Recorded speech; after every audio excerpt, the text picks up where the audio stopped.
नमस्कार, मैं हूं शाहनवाज अख्तर। न्यूज़ 11 के इस खास कार्यक्रम में हम आज हज़ारीबाग के दौरे पर हैं। हज़ारीबाग हज़ारों बागों का खूबसूरत सौम, हरा भरा शहर आज किस हालत में है।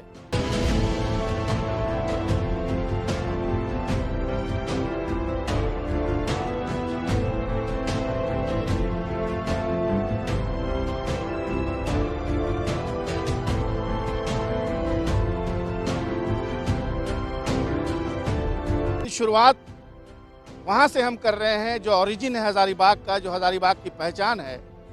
सेंट कोलंबस कॉलेज, जी हाँ, 1896 में ये कॉलेज तब स्थापित हुआ था जब उस वक्त भारत में कई सौ किलोमीटर पर कोई स्कूल नहीं हुआ करता था। डबलिन आयरलैंड से एफिलिएटेड है ये सेंट कोलंबस कॉलेज, जो 1896 में स्थापित हुआ और यहाँ पर डिग्री तक की एजुकेशन मिलती थी। अब आप समझ सकते हैं कि हज़ारीबाग तब के बिहार का एकमात्र कॉलेज सेंट कोलंबस कॉलेज, और इसका एक इतिहास है, बहुत ही गौरवशाली इसका इतिहास है। बड़े बड़े आज के कामयाब लोग यहाँ से पढ़े हैं।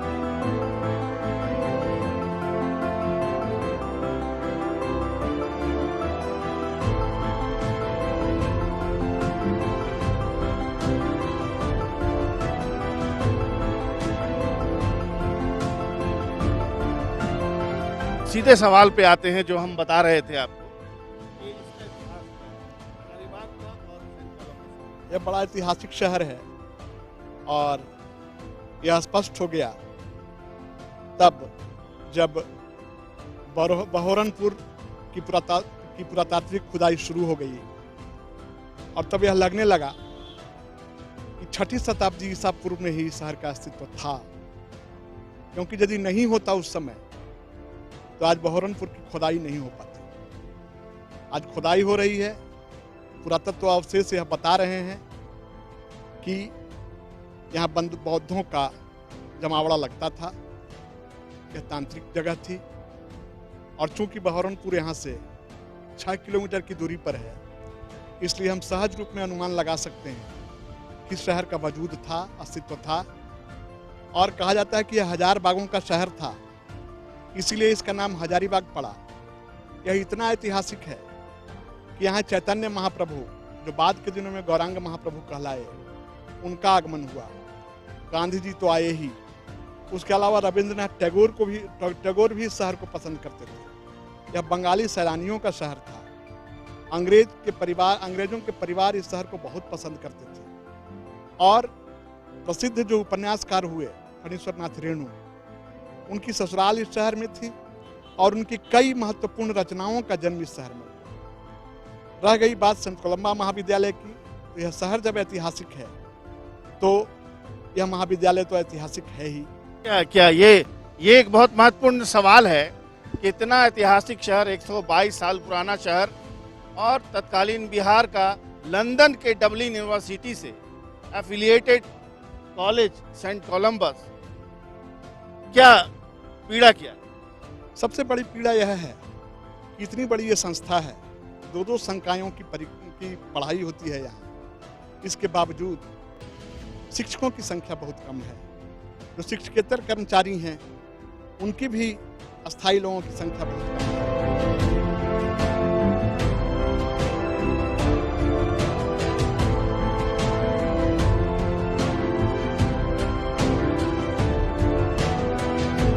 वक्त की आवाज है।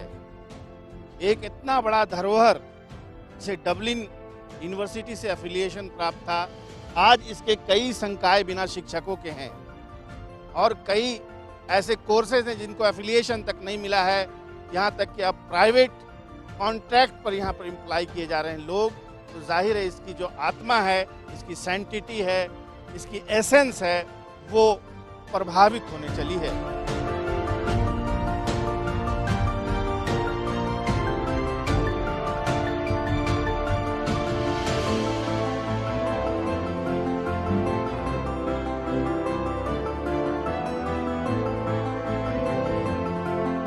हम हज़ारीबाग में सफ़र जारी है और हज़ारीबाग को अच्छी तरह समझने के लिए सबसे बेहतर रास्ता है बुलू इमाम साहब से मिलना। जी हाँ, अपने आप में खुद एक किताब की तरह ज्वलंत, जीवंत, शाश्वत, इस तरह से इन्होंने काम किया है। उन्होंने एक किताब लिखी है, किताब का नाम है एंटिक्वेरियन रिमेन्स ऑफ झारखंड, जिसमें हालांकि वो बताते हैं कि 5000 पुरातात्विक महत्व के स्थल झारखंड में हैं, लेकिन उन्होंने 1000 का बहुत डिटेल अध्ययन किया है। एंटिक्वेरियन रिमेन्स ऑफ द झारखंड, ये किताब शिफ्ते रजी ने लोकार्पित की थी जब वो गवर्नर हुआ करते थे झारखंड। बुल्लू साहब, इस विशेष कार्यक्रम में हजारीबाग कल और आज, सबसे पहले कल हमारा तो जो यहाँ का जो मेन रोड हजारीबाग का थ्रू जो जाती है इंदिरापुरी पास करके और कटकम सांडी से होते हुए जो चल जाती है चतरा, तो ये रोड का हम लोग को बहुत पुराना समय तक जाना पड़ेगा, मराठा इन्वेजन का समय तक। तो समझिए कि 500 साल पुराना रोड है। ब्रिटिश जब आए थे यहाँ तो एक किताब भी मेरा है द रोड, इस हजारीबाग पर करीब हम 40-50 किताब लिखे। तो ये जो आप रास्ता जो देख रहे हैं ना, इसमें अभी भी आप जाइएगा तो सेमाफोर टावर मिलेगी और पुरातात्विक स्थान मिलेगी, रास्ता ही का बगल बगल मकबरा मिलेंगे, कब्र मिलेंगे, प्री हिस्टोरिक आर्कियोलॉजिकल साइट्स मिलेंगे, एकदम गोइंग बैक टू आपका न्योलिथिक पीरियड, माने पत्थर का युग का। क्यों कि पत्थर का युग का जो रास्ता था वो आज का बड़े बड़े रास्ता बन जाते हैं, क्योंकि रास्ता कभी नहीं बदलते, रास्ता वहीं रहता है। थोड़ा बहुत शहर में बदलते हैं लेकिन रास्ता नहीं।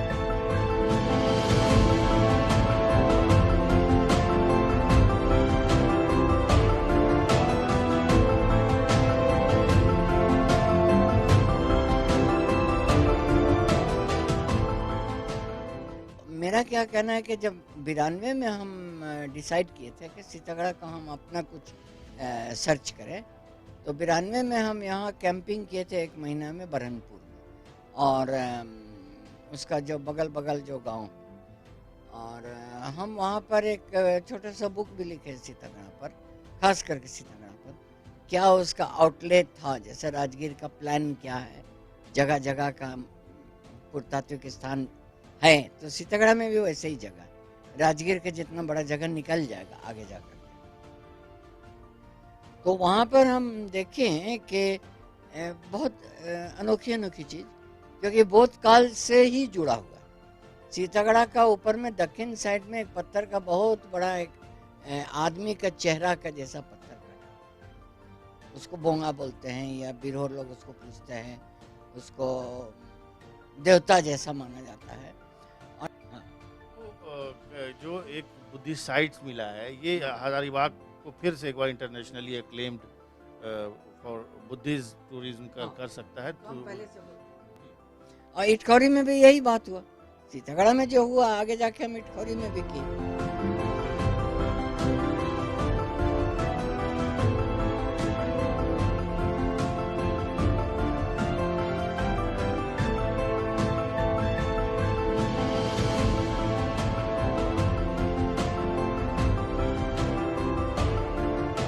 तो हजारीबाग का ऑलरेडी, चाहे मेरा काम हो या दूसरों का काम हो, हजारीबाग में पर्यटन की तरफ से एक बहुत बड़ा दुनिया में जानकारी, हजारीबाग नाम is a well known name, आप ये बात जान जाइए। आपका 5 कॉन्टिनेंट में लोग जानते हैं हजारीबाग कौन जगह है। जो भी थोड़ा भी कल्चर या हिस्ट्री का पढ़े हुए होंगे या आर्कियोलॉजी का, तो हजारीबाग को उन लोग आर्ट में जो है उन लोग जानते हैं। तो अब टाइम है कि गवर्नमेंट ये सब चीज़ को एज एन एसेट समझे, ये मेरा धरोहर समझे, सिर्फ पूंजी ना समझे, पूंजी तो है ही है, मगर इसको एज एन एसेट समझे कि हमारा भारत के लिए आत्मनिर्भर करने के लिए बोल रहे हैं, आप चाह रहे हैं बनाने के लिए, तो आपका पास तो चीज़ है ही है। अब उस दुनिया से लोग आ सकते हैं, हजारीबाग आते हैं, बुल्लू इमाम साहब के पास डेली 2-3 विदेश से लोग आते हैं, और हजारीबाग का जो रेलवे स्टेशन है उस पर भी यही आर्ट, फोक आर्ट जब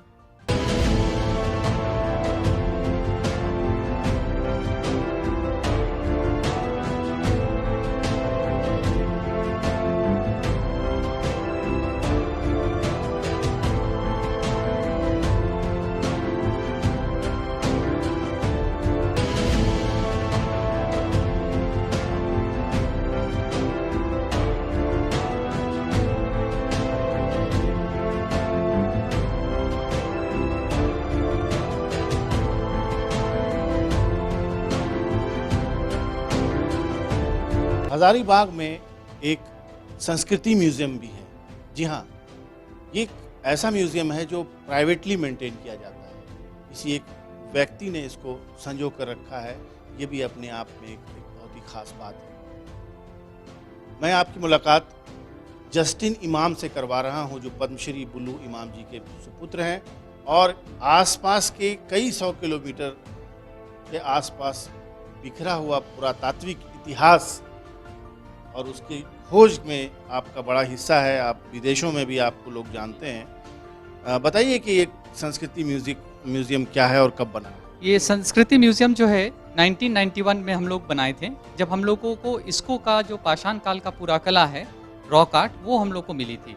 इसको के रॉक आर्ट को हम लोग जब जाते थे देखने के लिए, तो उस क्रम में हम लोगों को बहुत सारे और अन्य साइट्स मिलने लगे और पाषाण काल के पत्थर के औजार हम लोगों को बड़कागांव घाटी में मिलने लगी। एक गौरतलब बात क्या है कि बड़कागांव घाटी आपका एक रिफ्ट वैली का फॉर्मेशन है, जो आपका अफ्रीकन रिफ्ट वैली से जुड़ा हुआ होने के कारण यहाँ पर 1 लाख साल पुराना पाषाण काल के पत्थर के औजार हम लोग को मिलते हैं। बड़कागांव घाटी का एक अद्भुत बात क्या है कि यहाँ की जो पाषाण काल के लोअर पैलेयोलिथिक स्टोन टूल्स, जो पेबल चॉपर्स बोलते हैं, ये 1 लाख साल से निरंतर आपका बाकी जितने भी पाषाण काल के अलग अलग अवधि थे उसमें हम लोग को मिलते हैं, जिसमें कि आपका मध्य पाषाण काल आता है।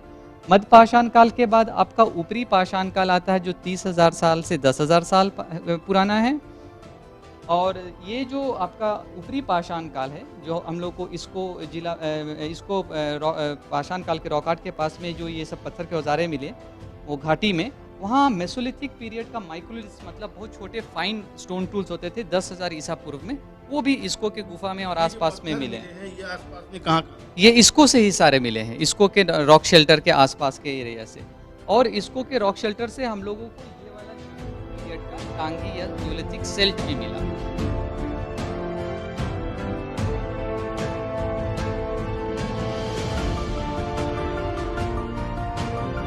तो ये जो स्टोन टूल्स का कलेक्शन के बाद हम लोगों का कांसा युग जो आ गया, तो हजारीबाग बर्तन के इस्तेमाल वगैरह, तो ये तो ज्वेलरी हम लोगों को मिला है। ये टंडवा से, बड़कागांव घाटी में टंडवा चतरा जिला में है, वहाँ से हम लोग को ये कांसा पीरियड का टेराकोट ज्वेलरी और टेराकोटा का जो फिगरिन्स होता है, जैसे अर्थ मदर गॉडेस या बर्ड वुमन का गॉडेस का फिगरिन, और पुराने उस युग के जो खपटी घड़े वगैरह सब होते हैं, और लौह युग का पीरियड। तो ये म्यूजियम में हम लोग दिखाने चाहें कि यहाँ हजारीबाग में एक ऐसा जगह है इसको, जो वहाँ पर मनुष्यों का निरंतर रहना हो रहा है, और उसी क्रम में एक जो पुराकला है जिसको हम लोग यहाँ एक दीवार में बना करके रखे हैं, वो हम लोग उसको उसके तरफ जाएंगे।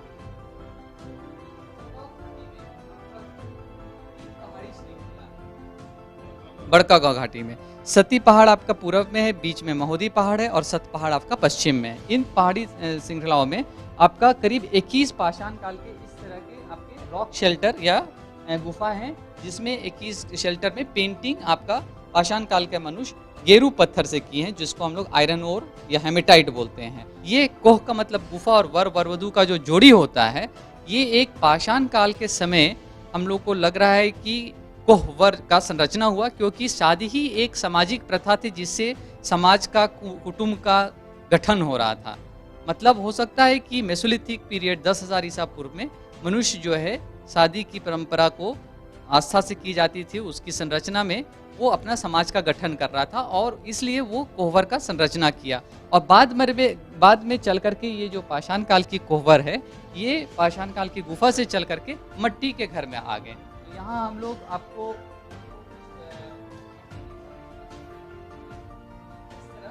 वो लोग मट्टी के घर के, यानी बिरहोर लोग, जो बिरहोर लोग तो पत्ते के घर में रहते हैं, लेकिन ये कुर्मी लोग हैं, गांजू है, संथाल, उरांव, मुंडा, इन लोग का देखिएगा कोहवर का जो प्रथा होता है कि शादी के लिए हम लोग को घर को रंगना, निपना, पोतना, तो ये प्रथा कहाँ से आई?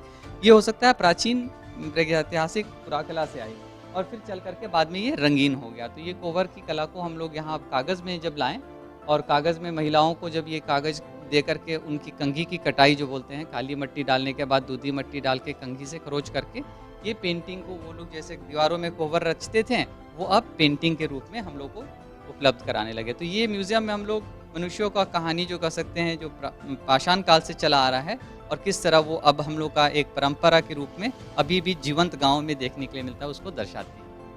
तो ये संस्कृति म्यूजियम जो पुरातात्विक इतिहास है, मानव के सृजन से लेके उसके हथियार से शिकार करने तक, या फिर बर्तनों के इस्तेमाल से लेके आगे आज तक, इसमें क्या क्या चीज़ें धीरे धीरे शामिल होती रही हैं। इतिहास उसी को पढ़ने का एक बहुत अच्छा माध्यम है। और अगर आप इतिहास से नज़दीक से रूबरू होना चाहते हैं तो हज़ारीबाग आएँ, तो संस्कृति म्यूज़ियम ज़रूर विज़िट करें। सीतागढ़ा के पास एक साइट में बुद्धिस्ट प्रतिमाएं निकली हैं, जिसकी खुदाई आर्कियोलॉजिकल सर्वे ऑफ इंडिया के लोग कर रहे हैं पटना से आकर।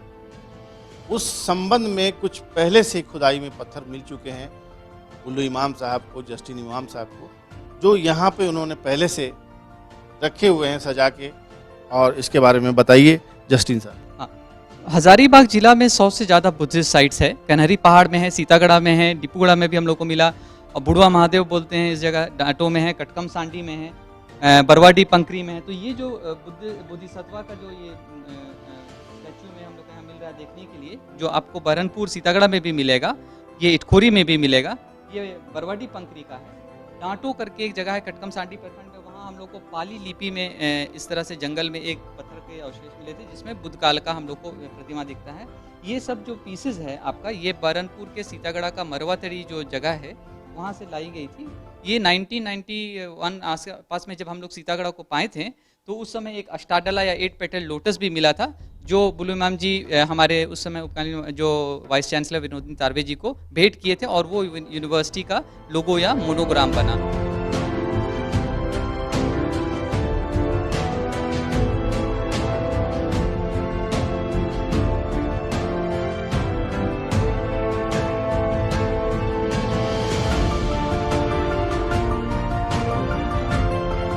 बरहमपुर है, लगभग 10-12 किलोमीटर शहर से दूर है।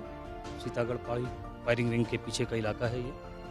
और अभी तक जो मेरी जानकारी है, हालांकि मैं इसमें एक्सपर्टीज़ तो नहीं रखता हूँ, बुद्धिज़्म से जुड़ा हुआ होपफुली एक मॉनेस्ट्री रहा होगा, जो कालांतर में पाल वंश से मुझे कुछ संबंध इसका दिख रहा है ऐसा, क्योंकि पाल वंश की जो दीवार की मोटाई हुआ करती थी, उसका कंस्ट्रक्शन का जो तरीका हुआ करता था, उससे काफ़ी मिलता जुलता है।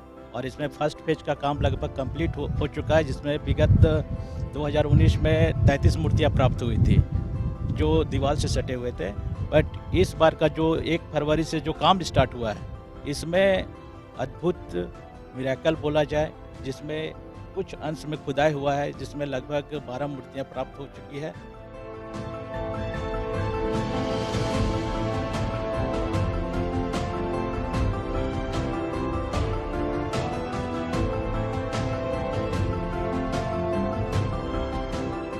हम लोग का जो ऐसा है कि हमको बेसिकली इतिहास की जानकारी लेना है। नतीजे तो जब पूरा हमको मिल जाएंगे, उसके बारे में जो एनालिसिस हो जाएगा, उसके बारे में हम बता पाएंगे कि इसमें क्या कालखंड रहा है, या कौन सी जो मूर्तियाँ हैं विशेष रूप से, ये सब के बारे में बता सकते हैं। हजारीबाग के 5 किलोमीटर दूर एक जगह है बरहनपुर, जो इन दिनों राष्ट्रीय सुर्खियों में है। वो इसलिए है कि यहाँ पर खुदाई में कुछ बौद्ध कालीन प्रतिमाएं मिली हैं। मेरे ठीक पीछे आप देख सकते हैं, ये वही बुद्ध प्रतिमाएं हैं। आप देखें कितने सलीके से बाकायदा खुदाई हुई है। इस आसपास में एक पूरा गढ़ हुआ करता था, जो मिट्टी से अट गया था, पूरी तरह से भर गई थी मिट्टी। अब ASI archaeological survey of India Patna के भूतत्व के जो विज्ञानी हैं, वो ब्रश से छोटी छोटी खुरपियों से उन प्रतिमाओं को उकेर रहे हैं, वापस उसको अपने शेप में लाने का प्रयास कर रहे हैं। ये एक वीरान जगह है, पहाड़ियों के बीच में घिरी हुई, और लोगों की एक भीड़ यहाँ पे उमड़ रही है ये देखने के लिए कि यहाँ पर क्या निकला है। पूरे इलाके में ये खबर फैल गई है कि यहाँ पे कुछ खुदाई में प्रतिमाएं या अवशेष निकले हैं। मेरे ख्याल से सबसे पहली ज़रूरत तो इस बात की है कि ASI किसी नतीजे पे पहुँचे कि आखिर ये जो खुदाई में ये पुरातात्विक अवशेष निकले हैं, मूर्तियाँ निकली हैं, पत्थर के बर्तन निकले हैं, मिट्टी के बर्तन निकले हैं, ये आखिर क्या हैं, किस स्टेज के हैं, किस काल के हैं, ये जानना पहले ज़रूरी है। तभी ये इसकी जो कार्बन डेटिंग होगी, उस कार्बन डेटिंग से ये पता चलेगा कि आखिर ये इसका समय काल क्या है, क्योंकि अंदाजिफिकेशन से हम ये कह नहीं सकते हैं कि यहाँ कोई बहुत पुरानी कोई पाषाणकालीन कोई सभ्यता रही होगी या फिर इसका पाल वंश से इसका ताल्लुक रहा होगा। जितनी तरह की बातें लिखी जा रही हैं अभी सब कुछ कल्पनाएं हैं। वैज्ञानिक जो इस खोज में लगे हुए हैं उनका कहना साफ है कि अभी कुछ भी कहना उचित नहीं होगा। समय से पहले ये कैसे कहा जा सकता है कि ये क्या है, लेकिन इतना तो तय है कि ये कोई पुरातात्विक महत्व की जगह है। कोई पुरानी खुदाई में जैसी जैसी चीज़ें निकल रही हैं, जैसे जैसे कमरे निकल रहे हैं, आप जैसे मिसाल के तौर पर इस कमरे को देखें, इसमें किस तरह से अंदर पत्थर और मिट्टी के गारे से बाकायदा स्ट्रक्चर बना हुआ है। इसमें अभी अधूरी खुदाई है, इसको धीरे धीरे भी अभी और साफ़ किया जाएगा। मेरे ठीक सामने भी आपको दिखाई दे रहा होगा कि किस तरह से छोटे छोटे कमरे बने हुए हैं। जैसे कि एक जानकार, इतिहास के एक जानकार ने अभी बताया थोड़ी देर पहले कि ये पाल वंश के ज़माने में इस तरह के घर बना करते थे और इस तरह की चीज़ें, जो कंस्ट्रक्शन में जो स्टाइल होता था वो पाल वंश का सा दिखाई दे रहा है। बहरहाल हज़ारीबाग में बरहनपुर में जो एक गढ़ था, यहाँ पिछले 1 साल से ये खुदाई चल रही है एसआई द्वारा। इसको थोड़ा प्रोटेक्ट करने की ज़रूरत है क्योंकि भीड़ भाड़ बहुत लग रही है। अगर ये नई परिकल्पना सही साबित होती है जिसके मुताबिक गौतम बुद्ध नेपाल के लुम्बिनी में नहीं बल्कि उड़ीसा में पैदा हुए थे और इन्हीं जंगली रास्तों से विचरते हुए अंतिम बार इटखोरी में जाकर वो बिछड़ गए थे अपने परिवार से और उसके बाद फिर विचरण करते हुए बाद में निर्वाण प्राप्त हुआ उनको गया में। तो ये पूरा का पूरा जो अवशेष पूरा क्षेत्र है, ये बुद्ध सर्किट के रूप में अगर इसको डेवलप कर दिया जाए तो पूरी दुनिया में गौतम बुद्ध के जानने वाले, महात्मा बुद्ध को भगवान मानने वाले और उनकी मानने वाले लोग इस क्षेत्र में टूरिज्म के लिए आएंगे और जाहिर है झारखंड टूरिज्म सर्किट में एक मुकाम हासिल कर सकेगा।